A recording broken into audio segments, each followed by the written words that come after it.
ಇವೆಲ್ಲ ಈ ದೌರ್ಜನ್ಯ ಎಲ್ಲ ಈ ದುರಾಂಕಾರ ಬಿಟ್ಟು ಸೇವೆ ಮಾಡಕ್ ಬಂದವರೆ, ಪ್ರಾಮಾಣಿಕ ಸೇವೆ ಮಾಡ್ಲಿ. ದೊಡ್ಡದ ಮೋಹನ್ ಕುಮಾರ್ ದೇವ್ ದೊಡ್ಡದು ಅಂತ ಹೇಳ್ಬಿಟ್ರಲ್ಲ ಸರ್, ಅಂತ ದೌರ್ಜನ್ಯ ನನಗೆ ಎಷ್ಟರಿ ಮಾಡಿದ್ರಿ ಸರ್ ನೀವು. ಈ KDB ವೆಕ್ಕರಾದ್ಮೇಲೆ ಕಾಂಗ್ರೆಸ್ MLA ಬಂದ್ಮೇಲೆ KDB ರೈತರ ವಿಚಾರದಲ್ಲಿ, ರೈತರು ಮಾಡೋ ಕೆಲಸದಲ್ಲಿ ಸುಮಾರು ಸರಿ 100 ಸರಿ ಪೊಲೀಸರು ಬಂದಿರ್ಬೇಕು ಸರ್. ಪ್ರತಿ ಸಾರಿ ಪೊಲೀಸ್ ಏನ್ ಸಾರಿದ್ರ ಅಂತ. ಈ ರಾಜಕೀಯ ವ್ಯವಸ್ಥೆ ಹೆಂಗಾಗ್ಬಿಟ್ಟೈತೆ ಅಂದ್ರೆ, ಈ MLA ಪ್ರತಿಷ್ಠೆ, ಗೋವಿಂದರಾಜು ಸ್ವಾರ್ಥ. KDB ರೇಟ್ ಜಾಸ್ತಿ ಮಾಡ್ಸಕ್ ಆಗ್ಲಿಲ್ಲ ಅಂದ್ಮೇಲೆ ಇವರು KDB ಕೆಲಸ ತಗೊಳಕ್ ಅರ್ಹರ ಸರ್. ಇವರು ಕುಮಾರಸ್ವಾಮಿ ಇರುತ್ತೆ ಕರ್ಕೊಂಡೋಗಿ ಎಕರೆಗೆ 15 ಲಕ್ಷ ಜಾಸ್ತಿ ಆಯ್ತು ಸರ್. ಒಂದ್ ಎಕರೆಗೆ 15 ಲಕ್ಷ ಆದ್ರೆ 850 ಎಕರೆ ಎಷ್ಟಾಯ್ತು ಸರ್? ಇವ್ರ ಹತ್ರ ಭಿಕ್ಷೆ ಬಿಡ್ದಂಗೆ ಬಿಡ್ದಲ್ಲ ಸರ್. ನಾನು ದುಡ್ದಿಲ್ವ ಸರ್? ಏನ್ ಮಾಡಿದೀನಿ ನಾನು? ಗೋವಿಂದರಾಜು ಮನೆ ಹತ್ರ ಹೋಗ್ಬೇಕು, ಗೋವಿಂದರಾಜು ಮತ್ತೆ ಕೂತ್ಕೊಂಡ್ರೆ ಆಯಪ್ಪಂಗೆ ಒಳ್ಳೇದು ಅನ್ಸಿದ್ರೆ ಮಾತ್ರ ಮಾಡೋದು. ಏನ್ ಸರ್ ಈ ತರ ದ್ವೇಷ ರಾಜಕಾರಣ? ರಂಗೋಲಿ ವಿಚಾರಕ್ಕೆ ಇಷ್ಟೊಂದು ಹೇಳ್ಬಿಟ್ರಲ್ಲ ಅವರು. ನನಗೆ ಸುಮಾರು ನೋವು ಕೊಟ್ಟಿದ್ದೀರ ಸರ್ ನೀವು. ಏನ್ ಕಾರಣ? ನಿಮ್ಮ ಹತ್ರ ಏನ್ ಮಾಡಿದೀನಿ ನಾನು? ನಿಮ್ಮ ಹತ್ರ ಏನ್ ಇಸ್ಕೊಂಡಿದ್ದೀನಿ? ಪ್ರಾಮಾಣಿಕ ಕಾರ್ಯಕರ್ತೆಗೆ ಬೆಲೆ ಇಲ್ವಾ ನಿಮ್ಮ ಹತ್ರ? ನನ್ನ ತಮ್ಮ ಇದು ಎಲೆಕ್ಷನ್ ಟೈಮಲ್ಲಿ MP ಎಲೆಕ್ಷನ್ ಅಲ್ಲಿ, MLA ಎಲೆಕ್ಷನ್ ಅಲ್ಲಿ ನನ್ನ ತಮ್ಮದೊಂದು ಹೋಟ್ಲಿದೆ. ಆ ಹೋಟೆಲ್ ಲಕ್ಷಾಂತರ ರೂಪಾಯಿ ಊಟ ಕೊಟ್ಟಿದ್ದೆ ಸರ್. ಈಗ ನನಗೂ ನನ್ನ ತಮ್ಮಂಗೂ ದ್ವೇಷ ಬೆಳಿ ಸರ್. ಇದು ಇವ್ರು ರಾಜಕೀಯನ ಸರ್? ಪಕ್ಷ ಇಲ್ದಾಗ ಗೋವಿಂದರಾಜು ಬಂದು ಒಂದು ಪಬ್ಲಿಕ್ ಫಂಕ್ಷನ್ ಅಟೆಂಡ್ ಮಾಡಲಿಲ್ಲ, ಒಂದು ಸಂಘಟನೆ ವಿಚಾರದ ತಲೆ ಕೆಡಿಸ್ಕೊಳ್ಳಿಲ್ಲ, ಒಂದು ಸಾರ್ವಜನಿಕ ಕಂಪ್ಲೇಂಟ್ ಆಯ್ತು, ಸಮಸ್ಯೆ ಆಯ್ತು ಬಂದು ತಲೆ ಕೆಡಿಸ್ಕೊಳ್ಳಿಲ್ಲ. ಇವತ್ತು ಪಕ್ಷ ಬಂತು ಅಂದ್ಬಿಟ್ಟು ಎಲ್ಲಾ ವಿಚಾರದಲ್ಲೂ ಅವರೇ ಸುಪ್ರೀಂ. MLA ಬಗ್ಗೆ ಹೇಳ್ಬೇಕು ತುಂಬಾ ಇದೆ ಸರ್. ಇನ್ನು ನನಗೊಂದು ಸ್ವಲ್ಪ ಒಂದು 2 ನಿಮಿಷ ಟೈಮ್ ಸಿಕ್ಕರೆ ಇನ್ನೂ ಕೆಲವು ಪಾಯಿಂಟ್ಗಳು ತುಂಬಾ ಇದೆ ಸರ್. ನಾನು ಒಬ್ಬ ಕಾಂಗ್ರೆಸ್ ಕಾರ್ಯಕರ್ತ. ನನ್ನ ಹೆಸರು ರಾಘವೇಂದ್ರ ಅಂತ ಹೇಳಿ, ಮಾಚನಹಳ್ಳಿ, ಸೋಂಪುರ ಹೋಬಳಿ, ರಕ್ಷಣಾ ವೇದಿಕೆ ತಾಲೂಕು ಅಧ್ಯಕ್ಷ ಸರ್. ನಾನು ಮತ್ತು MLA ಮತ್ತು ನಮ್ಮ ಸೋಂಪುರ ಹೋಬಳಿ ಗೋವಿಂದರಾಜು ಬಗ್ಗೆ ನಾನು ಮಾತಾಡೋಕ್ಕೆ ಬಂದಿದ್ದೀನಿ. ನಾನು ಕಷ್ಟಪಟ್ಟು ಶ್ರಮಪಟ್ಟು ನಾನು ದುಡಿಮೆ ಮಾಡಿ ಪಕ್ಷಕ್ಕೋಸ್ಕರ ದುಡ್ದಿದ್ದಕ್ಕೋಸ್ಕರ ನನಗೊಂದು ಗೌರವ ಇಲ್ದಲೆ, ಬೆಲೆ ಇಲ್ದಲೆ, ನಮ್ಮ ಕೆಲಸ ಕಾರ್ಯಗಳು ಏನೂ ಅವರು ಇದು ಮಾಡ್ದಲೆ ನಮ್ಮಲ್ಲಿ ಇವತ್ತು ದ್ವೇಷನ ಹುಟ್ಟಾಕಿ ಹೋಗಿದ್ದಾರಲ್ಲ ಇವರು. ಅದಕ್ಕೋಸ್ಕರ ನಾನು ನಿಮ್ಮ ಹತ್ರ ಹಂಚ್ಕೊಳ್ಳೋಕೆ ಬಂದಿದ್ದೀನಿ.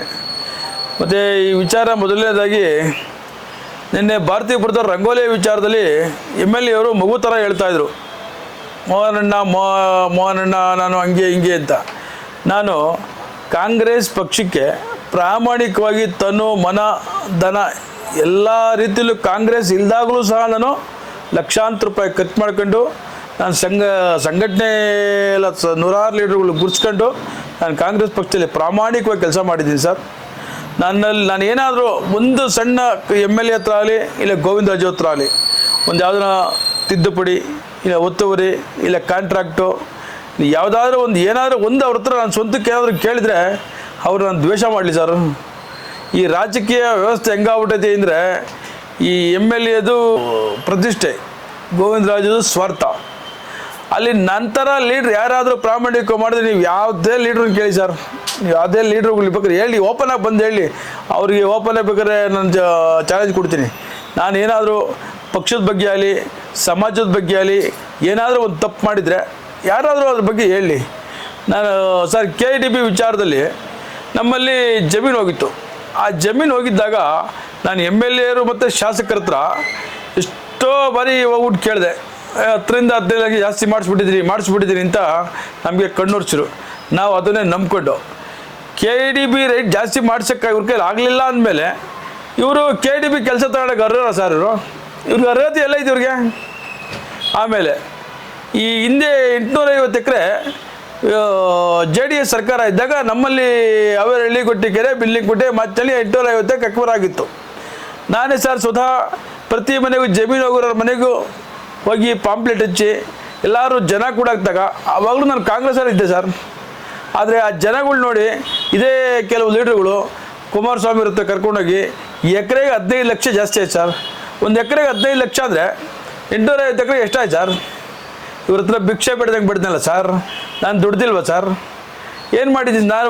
ಗೋವಿಂದರಾಜು ಮನೆ ಹತ್ರ ಹೋಗ್ಬೇಕು, ಗೋವಿಂದರಾಜು ಮತ್ತೆ ಕೂತ್ಕೊಂಡ್ರೆ ಆಯಪ್ಪಂಗೆ ಒಳ್ಳೇದು ಅನ್ಸಿದ್ರೆ ಮಾತ್ರ ಮಾಡೋದು. ಏಕೆ ಸರ್ ಈ ಥರ ದ್ವೇಷ ರಾಜಕಾರಣ? ರಂಗೋಲಿ ವಿಚಾರಕ್ಕೆ ಇಷ್ಟೊಂದು ಹೇಳ್ಬಿಟ್ರಲ್ಲ ಇವರು. ನನಗೆ ಸುಮಾರು ನೋವು ಕೊಟ್ಟಿದ್ದೀರ ಸರ್ ನೀವು. ಏನು ಕಾರಣ? ನಿಮ್ಮ ಹತ್ರ ಏನು ಮಾಡಿದ್ದೀನಿ ನಾನು? ನಿಮ್ಮ ಹತ್ರ ಏನು ಇಸ್ಕೊಂಡಿದ್ದೀನಿ? ಪ್ರಾಮಾಣಿಕ ಕಾರ್ಯಕರ್ತೆಗೆ ಬೆಲೆ ಇಲ್ವಾ ನಿಮ್ಮ ಹತ್ರ? ನನ್ನ ತಮ್ಮನ ಹೆಂಡ್ತಿದ್ದ ಒಂದು ಟ್ರಾನ್ಸ್ಫರ್ಗೆ ಸರ್ ಈ ಸುಮಾರು ಸಾರಿ ಹೋದೆ ಸರ್. ಅಟ್ಲೀಸ್ಟ್ ಒಂದು ಸಣ್ಣ ಒಬ್ಬ ಪೊಲೀಸ್ ಟ್ರಾನ್ಸ್ಫರ್ಗೆ ಆಯಿತು ಅಂತೇಳಿ ಯಾವುದೇ ಕಾರಣಕ್ಕೂ ಅದನ್ನು ಟ್ರಾನ್ಸ್ಫರ್ ಮಾಡಿಕೊಡಲಿಲ್ಲ ಸರ್. ನನ್ನ ತಮ್ಮ ಇದು ಎಲೆಕ್ಷನ್ ಟೈಮಲ್ಲಿ MP ಎಲೆಕ್ಷನಲ್ಲಿ MLA ಎಲೆಕ್ಷನಲ್ಲಿ ನನ್ನ ತಮ್ಮದೊಂದು ಹೋಟ್ಲಿದೆ. ಆ ಹೋಟೆಲ್ ಲಕ್ಷಾಂತರ ರೂಪಾಯಿ ಊಟ ಕೊಟ್ಟಿದ್ದೆ ಸರ್. ಈಗ ನನಗೂ ನನ್ನ ತಮ್ಮಂಗೂ ದ್ವೇಷ ಬೆಳೀತು ಸರ್. ಇದು ರಾಜಕೀಯನ ಸರ್? ಹಿಂದೆ ಶಾಸಕರು ಎಕರೆಗೆ 15 ಲಕ್ಷ ಮಾಡಿದರು. ಅವರು ಇದುವರೆಗೂ ಎಲ್ಲೂ ಒಂದು ಸಣ್ಣ ಅವ್ರ ಲೀಡರ್ಗಳಾಗಲಿ ಅವರಾಗಲಿ ಯಾರೂ ಒಂದು ಸಣ್ಣ ಕಲಾಪ ಮಾಡಲಿಲ್ಲ. ನೀವು ಇವತ್ತು ಪ್ರತಿ ಸಾರಿನೂ KDB ರೈತರ ಜಮೀನು ಹೋಗಿಲ್ಲ, ಮಾತಾಡ್ತೀರಿ ಪೊಲೀಸು ಪೊಲೀಸು ಪೊಲೀಸು. ಏನು ಸರ್ ದೌರ್ಜನ್ಯ ಇದು? ಇದು ರಾಜಕೀಯನೋ ಇಲ್ಲ ಸೇವೆನೋ ಇಲ್ಲ ದೌರ್ಜನ್ಯನೋ? ಪೊಲೀಸ್ ಸ್ಟೇಷನ್ ಯಾವ ಥರ ಮಿನಿಮಮ್ ಸರ್? ಈ KDB ಎಕ್ಕರಾದ್ಮೇಲೆ ಕಾಂಗ್ರೆಸ್ MLA ಬಂದಮೇಲೆ KDB ರೈತರ ವಿಚಾರದಲ್ಲಿ ರೈತರು ಮಾಡೋ ಕೆಲಸದಲ್ಲಿ ಸುಮಾರು ಸರಿ ಒಂದು 100 ಸರಿ ಪೊಲೀಸ್ನವ್ರು ಬಂದಿರ್ಬೇಕು ಸರ್. ಪ್ರತಿ ಸಾರಿನೂ ಪೊಲೀಸು ಏನು ಸರ್ ಇದ್ರ ಅರ್ಥ? ಆಮೇಲೆ ನಾನು ಸ್ಟಾರ್ಟಿಂಗಲ್ಲಿ ಸರ್ MLA ಗೆದ್ದ ದೋಸ್ತರಲ್ಲಿ ಖಾಲಿ ಒಂದು ಲೆಟ್ರ್ ಕೇಳಿದೆ ಸರ್. ಆ ಲೆಟ್ರಿಗೆ ಇವತ್ತು ಯಾವ ಥರ ತಾರತಮ್ಯ ಮಾಡ್ಬಿಟ್ರೆ ಗೊತ್ತಾ ಸರ್ MLA. ಆಮೇಲೆ ನಾನು ಇದೇ ಬೇರೆ ವಿಚಾರಕ್ಕೆ ಆಫೀಸ್ ಹತ್ರ ಹೋದಾಗ ಇದೇ MLA ನನ್ನ ತಮ್ಮನ ಟ್ರಾನ್ಸ್ಫರ್ ವಿಚಾರದಲ್ಲಿ ಏನೋ 10-12 ಸರಿ ಹೋಗಿದ್ದೆ, ನಡೀತಾ ಇತ್ತು. ಅವರು ನನ್ನ ಆಫೀಸ್ ಹತ್ರ ಹೋಗಿ ಮಾತಾಡಿದಾಗ, ಏನು ರವೀಣ ಜಗದೀಶ್ ಚೌಧರಿ ಹತ್ರ ಮಾಡಿಸ್ಕೊಂಡಿದ್ದೆ, ಏನು ಬ್ಲ್ಯಾಕ್ ಮೇಲ್ ಮಾಡ್ತಿದ್ಯಾ? MLA ಮಾತಾಡೋ ಪದಾನ ಸರ್ ಅದು? ಸರ್ ನೀವು ಇದೇ MLA JDS BJP ನೀವು ವಾರ ಹಾಕ್ಸ್ಕೊಂತಿರ್ಲಿಲ್ಲ. ನನ್ನ ಕಣ್ಮುಂದೆ ಗೊತ್ತು, JDS BJP ನೀವು ವಾರ ಹಾಕ್ಸ್ಕೊಂತಿರ್ಲಿಲ್ಲ. ಆದರೆ ಇವತ್ತು JDS BJP ನನ್ನ ಬೂತಲ್ಲಿ ಇದೇ ನೀವು 6ರಿಂದ 7 ಜನ ನೀವು ಸೇರಿಸ್ಕೊಂಡಿದ್ದೀರಲ್ಲ. ಅಟ್ಲೀಸ್ಟ್ ಒಬ್ಬ ಲೀಡ್ರು ಕಷ್ಟಪಟ್ಟು ಕೆಲಸ ಮಾಡಿದ್ದೀನಿ, ಮೊದಲೇ ಹೇಳ್ದಂಗೆ ತನು ಮನ ಅದನ್ನು ಎಲ್ಲ ದಾರಿ ಹೇಳಿದ್ದೀನಿ. 50-90% ನಾನು ನಿಮಗೆ ವೋಟಿಂಗ್ ಕೊಟ್ಟಿದ್ದೀನಿ. 5-6 ಜನ ಲೀಡ್ರು ಸರ್, 2-3 ಜನ ಗ್ರಾಮ ಪಂಚಾಯತಿ ಮೆಂಬರು, ಒಬ್ಬರು ತಾಲೂಕ್ ಪಂಚಾಯತಿ ಮೆಂಬರು, ಮತ್ತು ಇನ್ನೊಬ್ಬ ಒಂದು ಹೆಸರುಗಳು ಹೇಳಿದ್ರು ಹೇಳ್ತೀನಿ ಎಷ್ಟು ಜನ ಸೇರ್ಕೊಂಡವ್ರು ಅಂದ್ಬಿಟ್ಟು. ಅಷ್ಟು ಜನ ಒಂದು ಬೂತಲ್ಲಿ ನೀವು ಅಷ್ಟು ಜನ ಲೀಡರ್ಗಳು ಸೇರಿಸ್ಕೊಂಡಿದ್ದೀರಲ್ಲ, ಸೌಜನ್ಯಕ್ಕಾದ್ರೂ ನಮ್ಗೆ ಅಂತ ಒಂದು ಮಾತು ಹೇಳ್ಬಿಟ್ಟು ನೀವು ಎಲ್ಲ ಬಿಟ್ಟು ಪಕ್ಷ ಸಂಘಟನೆ ಆಗಲಿ ಹೇಳೋದಾಯ್ತಲ್ವ ಸರ್? ಪ್ರತಿಯೊಂದು ವಿಚಾರದಲ್ಲೂ ನಮ್ಮ ನಡೆಗೆ ನಮ್ಮ ಸೇವೆಗೆ ಪೂರ್ತಿ ತೊಂದರೆ ಆಗೈತೆ. ನಾವು ಏನೋ ಅವತ್ತೇ ನಂಬ್ಕೊಂಡು ಮಾಡ್ದೋ, ನಾವೇನೋ ಒಂದೊಂದು ಅಡ್ಡಕ್ಕೋ ಚಲಕೋ ಬಿದ್ದು ಮಾಡ್ದೆ ಸರ್. ಬಟ್ ಈ MLA ಬರೋಕ್ಕಿಂತ ಹಿಂದಿಂದಲೂ ನಾನು ಲಕ್ಷಾಂತರ ರೂಪಾಯಿ ಖರ್ಚು ಮಾಡ್ಕೊಂಡು ನಾನು ಕಾಂಗ್ರೆಸ್ ಪರವಾಗಿ ಕೆಲಸ ಮಾಡಿದ್ದೀನಿ. ನಾನು ಇವಾಗ ಕಾಂಗ್ರೆಸ್ ಪಕ್ಷದಲ್ಲಿ ಇದ್ದಲ್ಲಿ 50-90% ಲೀಡಿಂಗ್ ಕೊಟ್ಟಿದ್ದೀನಿ ಸರ್. 50-90% ನನ್ನ ಬೂತಲ್ಲಿ ವೋಟಿಂಗ್ ಕೊಟ್ಟಿದ್ದೀನಿ ಸರ್. ಯಾರು ಸರ್ ಇಷ್ಟು ಜನ? ಆಮೇಲೆ ಎಲೆಕ್ಷನ್ ಆದಮೇಲೆ ನೀವು ಎಷ್ಟು ಜನ ಲೀಡ್ರ್ ಗುಡ್ಡೆ ಹಾಕೊಂಡಿದ್ದಾರೆ ಸರ್? 1, 2, 3 ಜನ, 4 ಜನ, 5 ಜನ ಅಟ್ಲೀಸ್ಟ್ ಮಾಡಿದವನಿಗೆ ಅಟ್ಲೀಸ್ಟ್ ಸೌಜನ್ಯಕ್ಕಾದ್ರೂ ಒಂದು ಕರೆದು ಮಾತಾಡ್ಬೋದು ಅಲ್ವಾ ಸರ್? ಏನೂ ಇಲ್ಲ, ನಿಮ್ಮ ಇಷ್ಟ ಬಂದಾಗ ಮಾಡಿ ಬೇಕು ಅಂತ ನಮ್ಮನ್ನು ಇವತ್ತು ತುಳಿಯೋಕೆ ಮಾಡಿದ್ರಲ್ಲ. ಏನು ಸರ್ ನಿಮ್ಮ ಉದ್ದೇಶ? ಬರೀ ಭಾರತೀಯ ಪೂರ್ವ ದೊಡ್ಡ ಹೇಳ್ತೀರ. ನಾವು ನಿಮ್ಮ ಹತ್ರ ಬಂದಾಗ ಒಂದು ಪ್ರೀತಿ ಕೊಡಿ ಅಂತ ಕೇಳ್ಕೊಂಡಿದ್ದೀನಿ.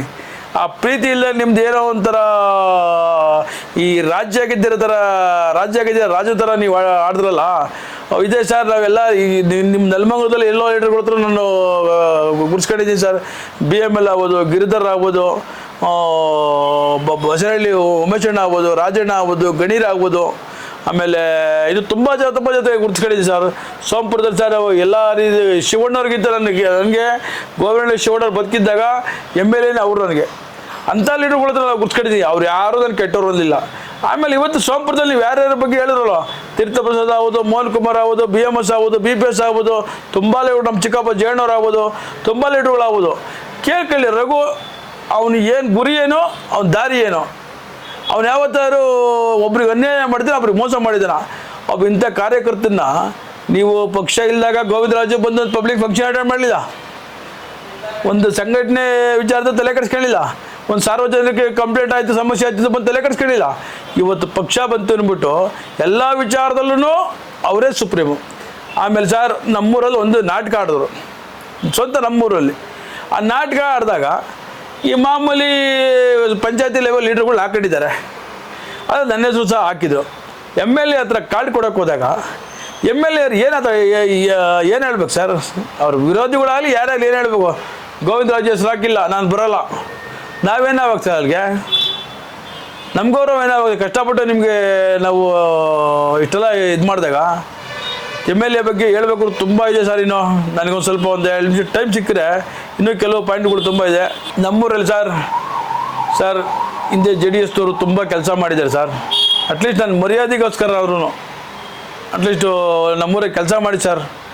ರಘುಣ್ಣ 1 ಕೋಟಿ ಹಾಕ್ಬಿಟ್ಟಿದ್ದೀನಿ, 1.5 ಕೋಟಿ ಹಾಕ್ಬಿಟ್ಟಿದ್ದೀನಿ, ಹಂಗೆ ಅಂತ 3 ವರ್ಷದಿಂದ ಹಿಂಗೆ ಹೇಳ್ಕೊಂಬಂದ್ರು ಸರ್. ಈಗ ಮೊನ್ನೆ ಯಾವುದೋ ಪೂಜೆ ಮಾಡಿದ್ದಾರೆ. ಆಮೇಲೆ ಇವರು ಇಷ್ಟೆಲ್ಲ ಹೇಳ್ತಿದ್ರಲ್ಲ ಸರ್, ನಾನು ನಮ್ಮೂರಲ್ಲಿ ಪ್ರಪ್ರಥಮವಾಗಿ ಕಾಂಗ್ರೆಸ್ಗೆ ಪ್ರಾಮಾಣಿಕವಾಗಿ ಕೆಲಸ ಮಾಡೋದು. ನಾನು ನಮ್ಮೂರು ರಂಗೋಲಿ ಹಾಕಕ್ಕೆ ಬಂದಿಲ್ಲ ಸರ್. ಯಾರೇ ರಾಜಕೀಯ ಮಾಡಲಿ ಏನೇ ಮಾಡಲಿ, ಈಗ ಲೀಡ್ರುಗಳ ಅಸಮಾಧಾನ ಸಹಜವಾಗಿ ಇದ್ದೇ ಇರ್ತದೆ. ಅದನ್ನು ಸರಿದೂಗಿಸ್ಕೊಂಡು ಸರಿಪಡಿಸ್ಕೊಂಡು ಹೋಗ್ಬೇಕಾಗಿರೋದು ಒಬ್ಬ ಲೀಡ್ರ್ ಕೆಲಸ. ಆದರೆ ಇವರು ಏನೋ ನಾನು ಯಾವುದೋ ತಿಂದುಬಿಟ್ಟಿದ್ದೀನಿ, ಹೊಡ್ಕೊಂಬಿಟ್ಟಿದ್ದೀನಿ ಅಂದ್ಕೊಂಡು ನನ್ನ ಮೇಲೆ ಯಾವ ರೀತಿ ದ್ವೇಷ ಮಾಡಿದ್ರು ಇವರು. ರಂಗೋಲಿ ಹಾಕಕ್ಕೆ ಬಂದಾಗ ನಮ್ಮೂರಲ್ಲಿ ಯಾರು ಪಕ್ಷದ ದುಡ್ಡು ತಿಂದು ಯಾರು ಮಜಾ ಮಾಡಿದ್ರೋ ಅವ್ರಿಗೆ ನೀವು ಕುಮ್ಮ ಕೊಟ್ಟು ನೀವು ಅವತ್ತು ರಂಗೋಲಿ ಹಾಕ್ಸಿದ. ನಾನು ಒಬ್ಬ ಲೀಡ್ರನ್ನ ಕೇಳಿದ್ಕೆ, ಏನು ರೀ ಇದೆಲ್ಲ ಅನ್ಯಾಯ ಅಲ್ವಾ, ನೀವು ಎಲ್ಲಿದ್ರಿ ಅಂತ ಕೇಳಿದ್ಕೆ, ಬಕೆಟ್ ಇಟ್ಟರೆ ರಾಜಕಾರಣರಿಗೂ ಅಂತ ಒಬ್ಬ ದೊಡ್ಡ ಲೀಡ್ರ್ ಹೇಳ್ದ. ಬೇಕು ಅಂದರೆ ಮುಂದೆ ಹೆಸರು ಹೇಳ್ತೀನಿ ಅವ್ರದ್ದು. ಅವತ್ತು ಸರ್ ನನ್ನ ಮನಸ್ಸಲ್ಲಿ ಎಷ್ಟು ನೋವಾಗಿರ್ಬೇಕು ಸರ್. ಅವತ್ತು ನಮ್ಮೂರಲ್ಲಿ ನೀವು ಯಾರನ್ನ ಕೆಲ್ಸಕ್ಕೆ ಬರೋದು ಕರ್ಕೊಂಬಂದು ರಂಗೋಲಿ ಹಾಕ್ಸಿದ್ರ. ನಾನು ಅವತ್ತು ಅಷ್ಟೆಲ್ಲ ಕಷ್ಟಪಟ್ಟು ನಿಮಗೆ 50-90% ಲೀಡಿಗೆ ಕೊಟ್ಟಿದ್ದೀನಲ್ಲ, ಸೌಜನ್ಯಕ್ಕಾದ್ರೂ ಏನೋ ತಪ್ಪಾಗಿರ್ತದೆ ಲೀಡ್ರುಗಳಲ್ಲಿ. ಆಯಿತು, ಅವ್ರದ್ದೇ ಸರಿ, ನಂದೇ ತಪ್ಪಿಲ್ಲ ಅನ್ಕೊಂಡ್ರೆ ಲೀಡ್ರುಗಳ್ನ ಒಂದುಗೂಡಿಸ್ಬಿಟ್ಟು ನೀವು ನಮ್ಮೂರು ರಂಗೋಲಿ ಹಾಕ್ಬೇಕು, ದ್ವೇಷ ಬೆಳೆಸ್ಬೇಕು ಹೇಳಿ ಸರ್. ದ್ವೇಷ ಅನ್ನೋದು ಅವತ್ತು ಉಟ್ಕೊಂಡು ಸರ್ ನಮ್ಮೂರಲ್ಲಿ. ಸರ್ ನಾನು ಬುದ್ಧ, ಬಸವ, ಅಂಬೇಡ್ಕರ್ ಸಿದ್ಧಾಂತ ಮೈ ಗುಡ್ಸ್ಕೊಂಡಿರೋದಕ್ಕೆ ಇವತ್ತು ಒಂದು ಏನು ಸಮಸ್ಯೆ ಆಗಿದಂಗೆ ನಾವು ನಡ್ಕೊಂಡು ಹೋಗ್ತಾ ಇದ್ದೆ. ನಾವೇನಾದರೂ ಮೊದಲ ದಾರಿ ನಾನೇನಾದರೂ ತುಳಿದ್ರೆ ಬೇರೆ ಥರನ ಆಗುತ್ತೆ ಸರ್. ಇವೆಲ್ಲ ಈ ದೌರ್ಜನ್ಯ ಎಲ್ಲ ಈ ದುರಾಂಕಾರ ಬಿಟ್ಟು ಸೇವೆ ಮಾಡೋಕ್ಕೆ ಬಂದವರೆ ಪ್ರಾಮಾಣಿಕ ಸೇವೆ ಮಾಡಲಿ. ದೊಡ್ಡದಾಗ ಮೋಹನ್ ಕುಮಾರ್ ದೇವ್ ದೊಡ್ಡದು ಅಂತ ಹೇಳ್ಬಿಟ್ರಲ್ಲ ಸರ್, ಅಂಥ ದೌರ್ಜನ್ಯ ನನಗೆ ಎಷ್ಟೇ ಮಾಡಿದ್ದೀರ ಸರ್ ನೀವು. ನಾನು ಏನು ಮಾಡಿದ್ದೀನಿ ಸರ್ ನಿಮ್ಮ ಹತ್ರ? ಇವೆಲ್ಲ ನಿಮ್ಮ ತಪ್ಪಲ್ವಾ? ನಮ್ಮೂರು ರಂಗೋಲಿ ಬಿಟ್ಟಿದ್ದು ತಪ್ಪಲ್ವಾ ಸರ್? ನಾನು ನಮ್ಮ ಎಲ್ಲರ ತಾಯಿ ಅವ್ರವ್ರ ತಾಯಿ ಅವ್ರಿಗೆ ಗ್ರೇಟೆ, ನನ್ನ ತಾಯಿ ನನಗೆ ಗ್ರೇಟೆ. ಆದರೆ ಸರ್ ನಮ್ಮ ತಾಯಿ, ನಾನು ಇವ್ರ ಎಲೆಕ್ಷನ್ ಟೈಮಲ್ಲಿ ನಮ್ಮ ತಾಯಿ ಒಬ್ಬರು ಎಷ್ಟು ಜನಕ್ಕೆ ಅನ್ನ ಹಾಕಿದ್ರೆ ಗೊತ್ತಾ? ಅಂಥದ್ದು ಅವತ್ತು ನಮ್ಮ ತಾಯಿ ಕಣ್ಣಲ್ಲಿ ನೀರು ಹಾಕ್ಸಿರಿ ಸರ್. ಅವತ್ತು ನಮ್ಮ ತಾಯಿ ಕಣ್ಣಲ್ಲಿ ನಮ್ಮ ತಾಯಿ ನೀರು ಹಾಕಿರಿ ಸರ್. ಇದು ರಾಜಕೀಯನ ಸರ್? ಇದು ನಮ್ಮ ತಾಯಿ ಇವತ್ತರ ಥರ ಅಫಿಷಿಯಲ್ ಅಲ್ಪಡೇಶ್ವರ ಸರ್. ನಮ್ಮ ತಾಯಿ ರಿಯಲ್ ಅಲ್ಪಡೇಶ್ವರ ಅನ್ನದಾತೆ. ನಮ್ಮ ಸುತ್ತಮುತ್ತ ಹಳ್ಳಿಲಿ ಕೇಳ್ರಿ, ಅಂತ ತಾಯಿ ಕಣ್ಣಲ್ಲಿ ನೀರು ಹಾಕ್ಸಿದ್ರಲ್ಲ, ಅವ್ರು ನಮ್ಮ ತಾಯಿ ಕಣ್ಣಲ್ಲಿ ನೀರು ಹಾಕಿರೋ ನನ್ನ ಮನಸ್ಸಿಗೆ ಎಷ್ಟು ನೋವಾಗಿರ್ಬೇಕು ಸರ್. ನಾನು ಅವತ್ತು ರಂಗೋಲಿ ಬಿಡೋ ಜಾಗಕ್ಕೆ ಓದ್ತಿದ್ದೆ ಸರ್, ಅದೇ ನಮ್ಮ ತಾಯಿ ನನ್ನ ಗಡ್ಡ ಹಾಕಿರಿ ಸರ್. ಇವತ್ತು ನೀವು ಮಾಡ್ದನ್ನ ಬಿಟ್ಟು ಮಾಡ್ದಿದ್ದವ್ರು ಸೃಷ್ಟಿ ಮಾಡಿದಿರಲ್ಲ, ಇದು ದ್ವೇಷ ಉದ್ಭವ ಆಗೋದು ಆಗಲ್ವಾ? ನೀವೇ ಹೇಳ್ರಿ. ಇದು ಈ ಥರ ರಾಜಕೀಯ ಇವ್ರು ಮಾಡ್ತಾವ್ರೆ. ಏನೋ ದೊಡ್ಡದಾಗಲ್ಲ, ಏನೋ ಮೋಹನ್ ಕುಮಾರ್ದು ಒಂದು ಇವ್ರಿಗೆ ಅಸಮಾಧಾನ ದೊಡ್ಡದೊಂದು ಎತ್ತ ಹೇಳ್ತಾರೆ. ನನಗೆ ಎಷ್ಟು ನೋವಾಗಿರ್ಬೇಕು ಸರ್. ಪ್ರಾಮಾಣಿಕ ನಿಮ್ಮ ಹತ್ರ ಏನೂ ಇಲ್ದಂಗೆ ನೀವು ಕಾಂಗ್ರೆಸ್ ಇಲ್ದಾಗೂ ನಾನು ದುಡ್ದಿರೋನು, ಕಾಂಗ್ರೆಸ್ ಇಲ್ದಾಗೂ ನಾನು ದುಡ್ಡು ಖರ್ಚು ಮಾಡಿರೋನು. ಇದೇ ಸರ್ JDS ಸರ್ಕಾರ ಇದ್ದಾಗ ವೀರಪ್ಪ ಮೇಲೆ ಕರೆಸ್ಬಿಟ್ಟು ನಾನು ಫ್ಲಾಗ್ ಹಾರಿಸ್ತೀನಿ ಸರ್. ನಮ್ಮದು ಒಂದು ರಾಜ್ಯೋತ್ಸವ ವಿಚಾರದಲ್ಲಿ ನಾನು ಒಂದು ಆಟೋ ಸಂಘದ ವಿಚಾರಕ್ಕೆ ನ್ಯಾಯಕ್ಕೋಸ್ಕರ ನ್ಯಾಯ ಸಿಗಲಿಲ್ಲ ಅಂತ ಬಂದೆ. ಬಟ್ ಇವತ್ತು ನನಗೆ ವಿಶ್ವಾಸ, ಪ್ರೀತಿ, ವ್ಯವಹಾರ ಎಲ್ಲ JDS BJP ಅವ್ರು ಯಾರು ಮಾತು ಕೇಳ್ದಂಗೆ ಬಂದು ನಾನು ಇವತ್ತು ನನ್ನ ಒಂದು ಚಾಲೆಂಜ್ಗೋಸ್ಕರ ನೀವು ಮಾಡಿದ್ನಲ್ಲ. ಇವತ್ತು ಗೋವಿಂದರಾಜು ಇಲ್ಲ ಉಮಾದೇವಿ ಕಡೆಗೆ ಮಾಡಿದ್ದ, ಆ ಕಡೆಗೆ ಮಾಡಿದ್ದ, ಈ ಕಡೆಗೆ ಮಾಡಿದ್ದ ಅಂತ ಅವ್ರು ಏನು ಹೇಳಿದ್ದು ಅದೇ ವಾಕ್ಯ. ಇವತ್ತು JDS ಅಲ್ಲಿ ಸರ್, ನಾನು JDS ಆಗಿದ್ದು ಬಂದನು. JDS ಎಲ್ಲ ಲೀಡರ್ಗಳಿಗೂ ಬೆಲೆ ಇದೆ. ಆದರೆ ಇಲ್ಲಿ ಗೋವಿಂದರಾಜು ಲೀಡ್ರ್ ಬಿಟ್ಟರೆ ಬೇರೆ ಯಾರಿಗೂ ಇಲ್ಲ. ಇವ್ರಿಗೆ KDB ರೈಟ್ ಜಾಸ್ತಿ ಮಾಡ್ಸೋಕ್ಕಾಗಲಿಲ್ಲ ಅಂದಮೇಲೆ KDB ಕೆಲಸ ತಗೊಳ್ಳೋದು ನ್ಯಾಯನ ಸರ್ ಇವರು? ಇದೇ ಶ್ರೀನಿವಾಸ ಮೂರ್ತಿ ಹೇಳ್ದಲ್ಲ 8 ಎಕರೆ ಮಾಡ್ಸಿದ್ರು ಅಂತ. ಅವತ್ತು ಏನೋ ಒಂದು ಸಮಸ್ಯೆ ಆಗಲಿಲ್ಲ. ಇವತ್ತು ದೌರ್ಜನ್ಯ ಮಾಡ್ತಿದ್ದೀರ ನೀವು. ಮಾತಾಡ್ತೀರಿ ಪೊಲೀಸು. ಎಷ್ಟು ದಿವಸ ಸರ್ ದೌರ್ಜನ್ಯ? ಯಾವತ್ತು ಇನ್ನೊಬ್ರು ಮನ್ಸಿಗೆ ನೋವು ಕೊಟ್ಟು, ಪ್ರಾಮಾಣಿಕರಿಗೆ ಮನ್ಸಿಗೆ ನೋವು ಕೊಟ್ಟು ರಾಜಕೀಯ ಮಾಡೋದು ಇದು ರಾಜಕೀಯ ಅಲ್ಲ ಸರ್. ಅದು ರಾಜಕೀಯ ಏನಾದರೂ ಸೇವೆ. ನಾನು ಇವತ್ತು ನನ್ನ ಸೇವೆನ ಒಂದು ಸಮಾಜ ಸೇವೆಯಲ್ಲಿ ಗುರ್ಸ್ಕೊಂಡು ಸಮಾಜ ಸೇವೆ ಪ್ರಾಮಾಣಿಕ ಮಾಡ್ತಾಯಿದ್ದೀನಿ. ನಾನು ಏನೂ ನಿಮ್ಮ ಹತ್ರ ಅಡಿಟ್ ಆಗಿದೆ, ಏನೂ ನಿಮ್ಮ ಹತ್ರ ಏನೂ ಕೈ ಚಾಚರ ಇದ್ದಾಗ ಇಂಥ ಲೀಡ್ರಿಗೆ ಅನ್ಯಾಯ ಆಯಿತು ಅಂದಾಗ ಇದು ಎಷ್ಟರ ಮಟ್ಟಿಗೆ ನ್ಯಾಯ? ಯಾರ್ಯಾರು ಲೀಡ್ರು ನೀನು ಮಾತು ಕೇಳ್ತಿದ್ಯಾ? ಗೋವಿಂದರಾಜು ಯಾರ್ಯಾರು ಲೀಡ್ರ್ ಮಾತು ಕೇಳ್ತಾರೆ? ಯಾರ್ಯಾರು ಒಳಿಕೆ ಹಾಕೊಂಡವ್ರೆ? ಯಾರ್ಯಾರು ಕೆಲಸ ಮಾಡ್ತಾವ್ರೆ? ನನ್ನ ಮೇಲೆ ಇಷ್ಟು ದ್ವೇಷ ಮಾಡೋಕ್ಕೆ ಕಾರಣ ಏನು ಅಂತ ಹೇಳಿ ಸರ್. ಅವ್ರು ಯಾರು ನಿಜವಾದ ಲೀಡ್ರ್ ಆಗಿದ್ರೆ, MLA ಆಗಲಿ ಗೋವಿಂದರಾಜು ಆಗಲಿ, ರಘು ಇಂಥ ತಪ್ಪು ಮಾಡೋನೆ, ಅದರಿಂದ ನಾವು ದ್ವೇಷ ಮಾಡ್ತಿದ್ವಿ ಅಂತ ಹೇಳಿ ಸರ್. ಹೇಳೋಕ್ಕೆ ತುಂಬ ವಿಚಾರ ಇದೆ. ಮುಂದಿನ ಇದರಲ್ಲಿ ನಾನು ಇನ್ನೂ ಹೆಚ್ಚಿಂದ ಮಾತಾಡ್ತೀನಿ ಸರ್.